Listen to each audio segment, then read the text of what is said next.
Welcome back, my friends. This is Smokin Toastin. It's the program that's all about craft beer, fine spirits, and hand-rolled cigars. My name is Cruz. My co-host is Ian Barry. Our guest is Greg Doxakis from the Maison Ferrand company. I'll get better at saying that. Maison Ferrand. Maison Ferrand, yeah. And, of course, Plantation rum, which is... that's what drew you to my attention first, was the Plantation rum.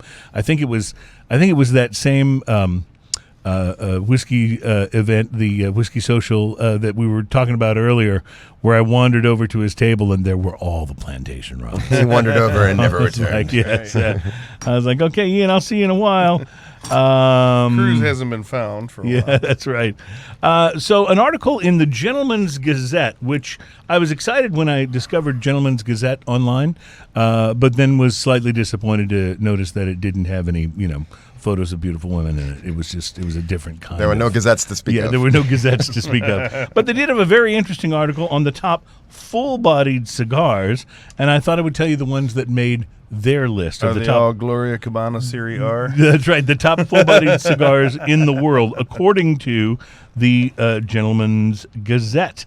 So they recommend, by the way, that you should enjoy a handcrafted... they say, for the true aficionado, a handcrafted Cuban cigar is the difference between a fine cognac and the swill made on the parking pad of a trailer in Arkansas. That's what it says in the article. So, but they, again, it's the Gentleman's Gazette. So we're going to take this with a grain of salt. But let's see what we think of their list. The first cigar on their list, the top full-bodied cigars in the world, is the Padron 1964 Aniversario Exclusivo Maduro Robusto. A cigar I know well. And it's a great cigar. It's hard to go wrong. From my with Downing that. Street days. That was something. Really, Yeah. Oh, yeah, Downing Street. See, that every time I think about Downing Street, I get a little bit sad. Yeah. I worked there for 5 years. Yeah, it was great. I loved that place. I used to take my laptop and just go. That was office number 2. Mm-hmm. I would just sit there and smoke and drink, and then when I got tired of doing that, I'd order some food, and then I'd smoke and drink some more. Yeah, food's good too. The one they're talking about, the Padron, it had a nice kind of oily, nice oiliness on the wrapper. Absolutely, it felt good. And it is tough, as Ian was saying. It's tough to go wrong, really, with any of the Padron Aniversarios, but that one in particular is quite good. Then they mentioned the Cuban Cohiba Esplendido. I don't think we have to go into a lot of info on that, but that's a great cigar. If you can find one and it's not counterfeit, Not a counterfeit, right. it's wonderful. Then the La Flor Coronado, a very richly complex La Flor Dominicana. The Coronado is, they say, a prime example of what cigar making should be. The Ashton VSG makes their list. It's a great cigar. It is a great cigar. I haven't had a VSG in a while. I'm overdue for one of those. And then the My Father, Le Bijou 1922, Yes. which is another wonderful cigar. And here's another Padron, the Siri 1926 80th anniversary Maduro Perfecto. They love Those the are Maduro. not cheap. No, they're not. They're super good. But they're one of those that if you want to splurge, it's a good way Yeah. to go. You know what I mean?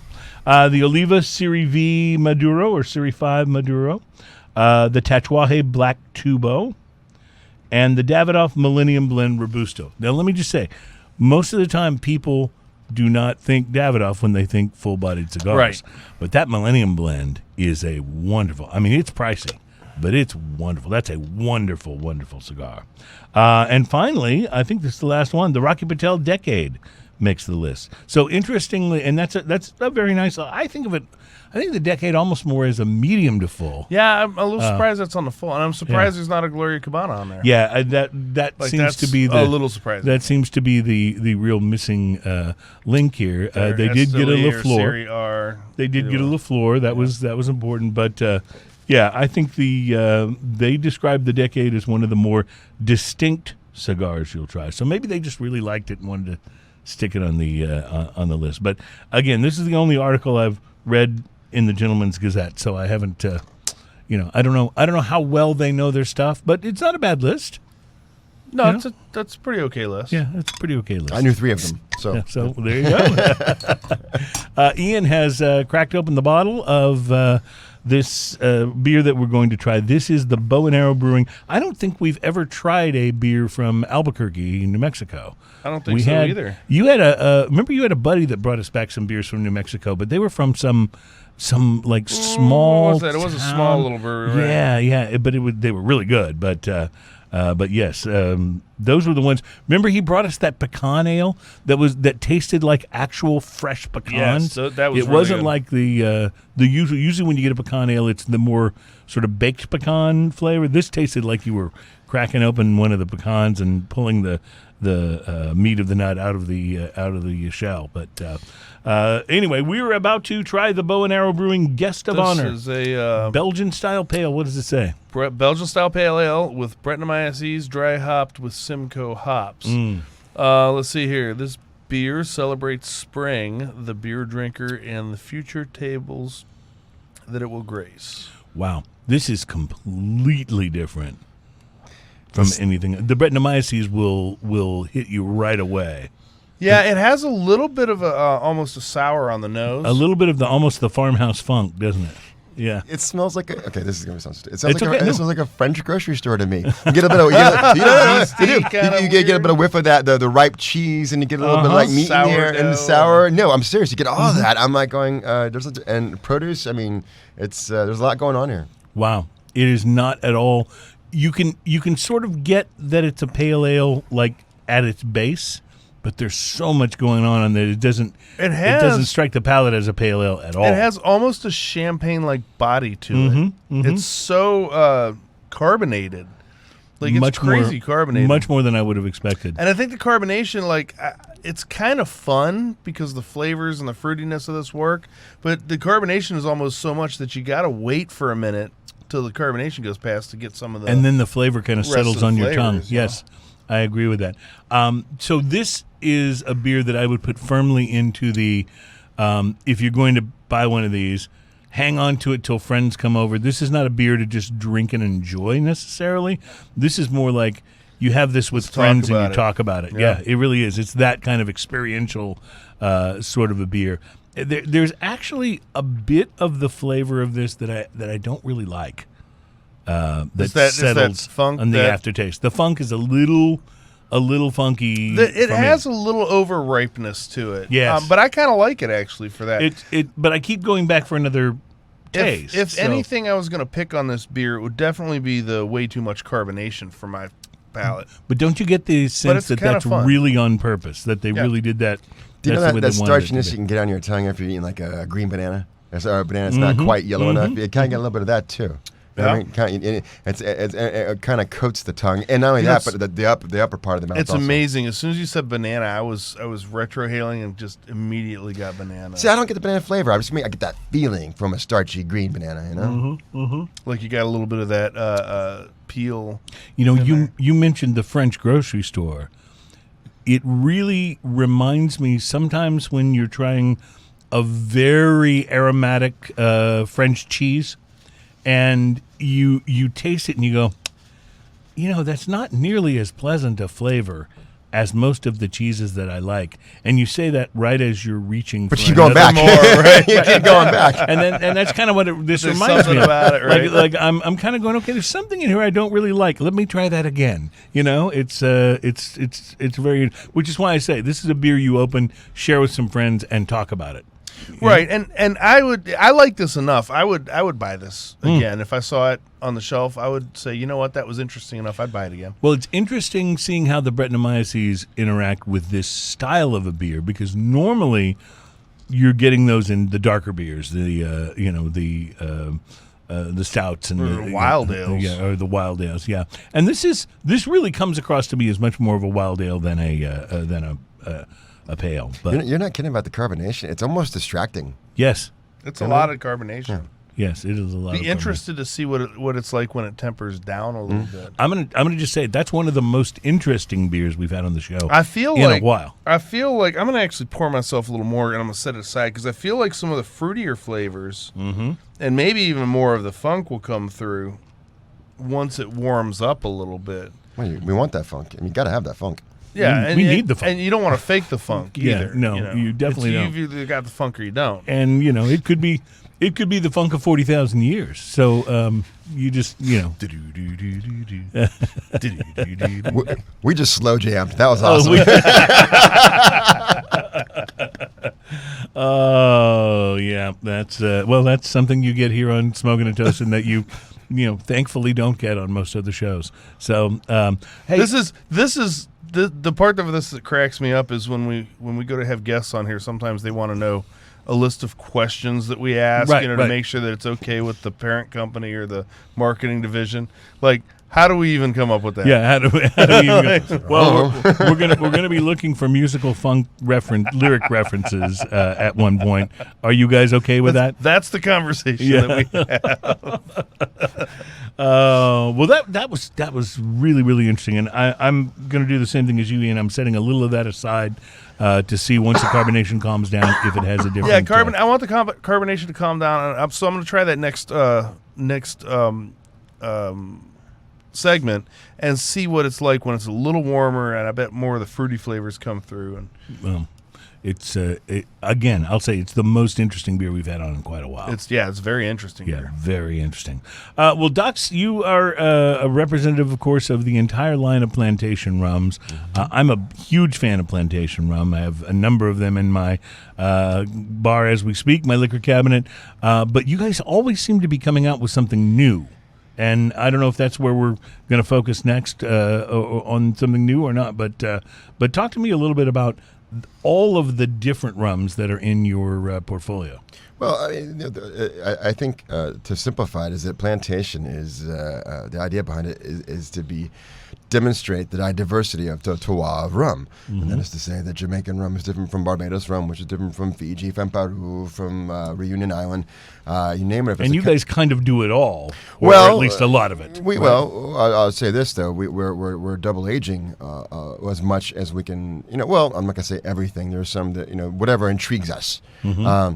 But we do have a distillery in Barbados. It's the largest on the island. It's called the West Indies Rum Distillery. Mm-hmm. We own 2 in Jamaica with partnership with the Jamaican government and Demerara distillers.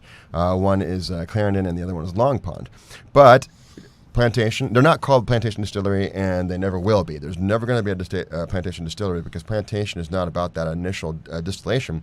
Plantation is about that it's going to be distilled in its native custom in its native country. It's going to be aged in bourbon barrels in its native country. Then it all goes back to France and gets aged longer in the Pierre Ferrand, Cognac Ferrand cognac barrels. We call that continental aging. The bourbon aging, we call that tropical aging, and we call the aging in the Cognac Ferrand continental aging. Okay. And sometimes we do something called dynamic aging, which is what we're going to see today, that we're doing actual triple finish.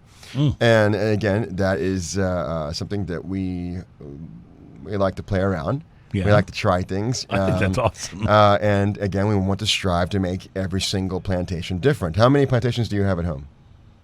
Probably 4. I got 10 times as much. Yeah, I got 40 at home, and they're all very different from the other. Wow. I have to get crafty. I have to have my luggage always comes home twice as heavy whenever I'm across the sea. Yeah, I get it. Let me ask you this: is there a kind of a rule of thumb about rum from the different regions? In other words, like for example, you can say if it's there's rules of thumb, there's rule of law. Right, but like if it's a bourbon from Kentucky, you can count on it having likely, there are exceptions of course, but you can count on it being a little more of the sort of the maple and vanilla flavors than if you're saying looking at a single malt from Scotland. Are there certain flavor characteristics that are kind of inherent to the different places that rum is distilled? 100%, and that's what we mean by terroir, that the influence of where the rum is made to the flavor itself. Right. And it's not just where it's made. There's going to be different production methods. Right, of course. And there's different, like with any spirit, what you do to it once it's distilled is going to have a big impact on what the flavor ultimately is. So are you fermenting in open tanks, closed tanks? Are you using a dunder from a muck pit? Are you using pot stills? Are you using column stills? Are you aging in open not open air, but climate controlled warehouses. So now all that is going to affect the end flavor of a rum, and every country has its. Some flat out have a GI law. You have to do it this way, and some it's always been done this way. It's the tradition, right? Right. Is there anything that you can do to the sugarcane distillation process that makes it not qualify as rum?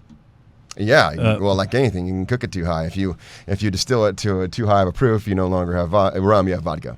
Okay. So yeah. So and I know, and I can't speak for every rum producer, but we want our rums to have character. So even if we are using a column still, we are going to distill it with care and not burn out those natural elements, those esters that make it what it is.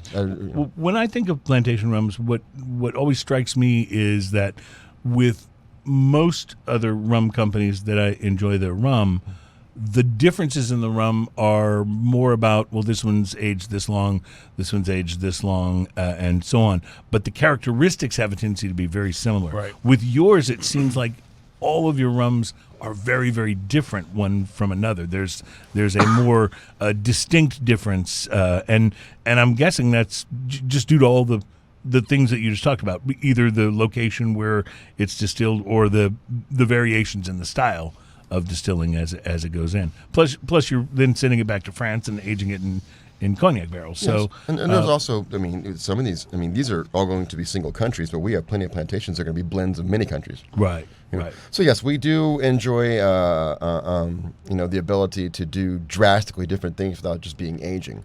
Age is a huge, quantifier of flavor. Is that the right word? Quantifier? I think so. I'll take it. Yeah. It's either quantifier or qualifier. Yeah, we can dub that out, right? Anyway, so but it's really going to does have a lot to do with it. But all kinds of things. It's going to be about the blend. It's going to be how long and the aging and the continental and tropical. It's also going to be about dosage. We are very transparent about our rums, and we do practice dosage in some of them, not all of them, and it's various levels depending on just how much flavor we want to bring out on it. When you do something like, we've talked about the pineapple rum on the show quite a bit. When you do something like that, though, it's not about infusion. It's more about how it's been aged, correct? It's not. No. We actually distill pineapple skins. So it's pineapple skins. Yeah. Okay. Well, both. We take our 3-star rum, which is our we call it 3 stars because it's made from Barbados, Trinidad, and Jamaican rums, and we consider those to be the 3 stars of the rum making community. Okay. So we call that 3-star, and that's for all intents and purposes our white rum, even though it is aged. And we take the skin of the pineapple and we redistill that in the cognac stills. We're going to blend that with some original dark rum that's had some of the meat of the pineapple resting in that, and blend it all together and put it back into the cognac barrel to age even longer. What I love about it is that if you can say this about a rum, it's not sweet. It's not sweet from the pineapple. You can at least say that. It doesn't taste like rum with pineapple flavoring added. Right, exactly. It tastes like it's a rum that tastes like rum, but there's pineapple in there also. Right. Yeah, and it's just so easy to drink. It's lovely. Goodness. It's you know what I don't know. Prove it. We've created. Well, actually, I don't think that's where we're starting. Is this where we're starting here? This is the Jamaica 2009? Jamaica 2009. This is our single cask series, and we do what's called a barrel exchange program. And that is other spirits producers out there who we share a mutual respect for will exchange barrels. And we'll give them sometimes some cognac Ferron barrels or maybe some plantation barrels, and they'll send us some of their barrels, and this is where we're doing our dynamic aging. This one's going to be Jamaican 2009. This is all from Long Pond. It's going to spend 7.5 years nice in bourbon barrels in Jamaica, and then it comes back to France and spends at least 1 year in the Ferron cognac barrel, and then it's going to spend 6 months. I'm going to double check that number. 6 months in a Tokai wine barrel. That's nice. That's Hungarian dessert wine. This is really interesting because it's definitely rum, but it has a more delicate nose to it than I'm used to. Yes, it does. Thank you. So now this is an interesting one. Now we have plenty of pot still rums. We have our Jamaica. I think I tasted y'all guys on that. Yeah, Jamaica's great. Which is all pot still. This is actually going to be a column still. it's Blaine. Sorry, Blair. Ooh, Blair column still. So this one, it's not going to have as much of that hogo, that Jamaican funk as some of our vintages have in the past. Right. And a lot of that is due because it is a column still. But I do believe that Tokai finish also, I want to say it kind of, I don't want to say mutes, but it kind of tames that Jamaican funk, kind of reels it in a little bit. But it's still plenty of flavor, lots of mouthfeel. Not what you would, not definitely what you would expect right away from something from us from Jamaica, but still something delicious and unique. I love it. This to me is right. There's a right where I want rum to go. Sweet fruitiness to this. You think that I'm not. That you weren't expecting? Yeah, that I'm not expecting at all. And we are following traditional Jamaican GI laws here. There's no dosage added to this one. It is also, though, not sweet in the same way as the Jamaica is. It's got. Oh no, Jamaica's super dry. Yeah, this has just got such a back of the palate. Wonderful warmth to it. You get that stewed fruit, you know what I mean? Yes. That's what I was looking for. It's more of it's not a sweet fruit taste, at least to my taste buds. It's more of that stewed fruit sort of a vibe. I really like this a lot. Yeah. So the hogo is there, but like I said, I feel like that Tokai barrel really kind of just puts it on a leash a little bit, in a good way. All right. That's impressive. That's really, and this is now how. Let me ask you this: these rums that we're tasting here, are these all relatively easy to find in stores? Just got here.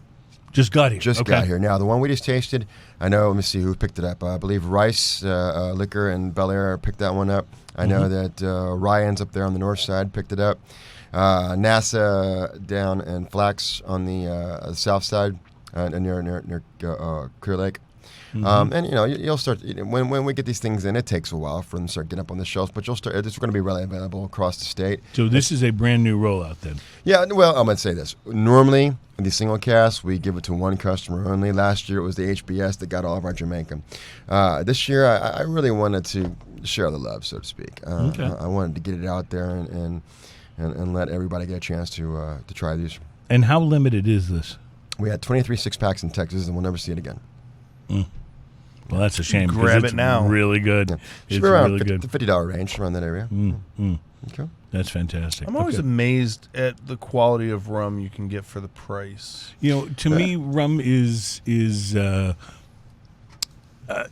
can get good whiskey, especially bourbon, under $25, but a lot of times the stuff that I would call like the next level up has a tendency to go up into the 70, 80, 90 pretty quickly, range pretty quickly. And with rums, you're absolutely right. You can certainly spend that on a rum, but you don't have to get this kind of sophistication and flavor. You're right.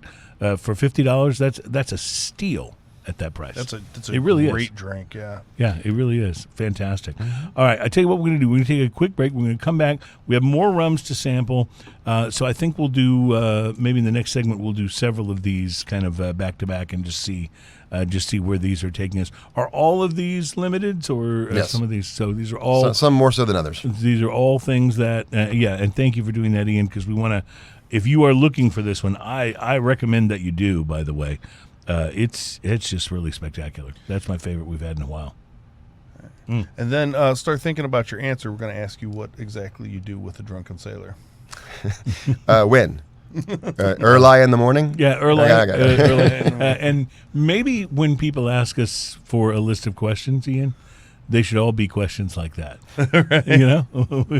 How much wood? Right, exactly.